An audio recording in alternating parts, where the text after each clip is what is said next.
Alaikum warahmatullahi wabarakatuh. Yau ga ci gaban wannan bidiyo da na yi na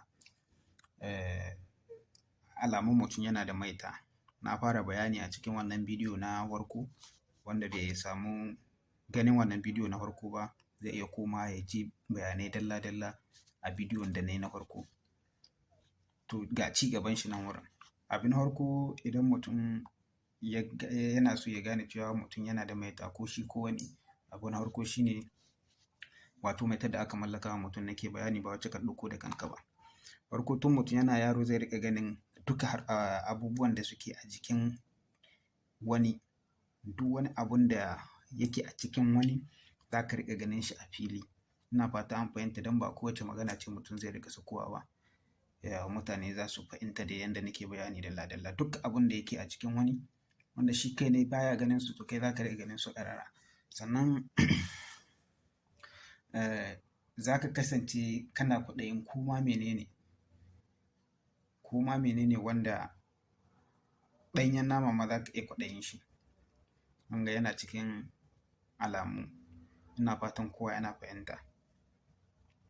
Sannan alama ta uku kuma, wato alama ta uku ina a kanta nake, za ka tsani turare duk na hayaƙi. Duk wani kalan turare na hayaƙi ne, ko da wannan sigarin da ake sha ne za ka tsane shi. Ina fata an gane. Duk abin da yake turare ne na hayaƙi za ka tsane shi. Sannan kuma za ka riƙa yin mafarki kana tare da mutane wanda suke sa'anka, ko kuma mutanen da sun girme ka da shekara 100 ko 200 ma. Za ka yi mafarkin kuna zaune kuna wato meeting tare da su a cikin wannan mafarki. Sannan kuma meeting ɗin baya ƙarewa. Yau za ka yi mafarkin irin wannan meeting ɗin, gobe ka kwanta ma sai ka yi shi, jibi ka kwanta ma sai ka yi shi, kuma kowane lokaci sai ka yi wannan meeting ɗin. Kuma a waje guda da kaya guda kuke sawa kuna yin wannan meeting ɗin. Wannan shine alamun wanda zan ɗan yi bayani a kan shi a taƙaice yanzu. Ina fata an fahimta.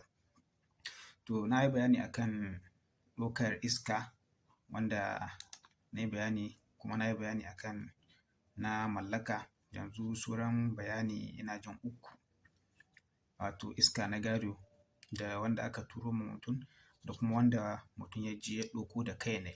Ina fatan an fahimta. In na samu lokaci zan yi bayani a kan wannan wato alamun. Masha Allah.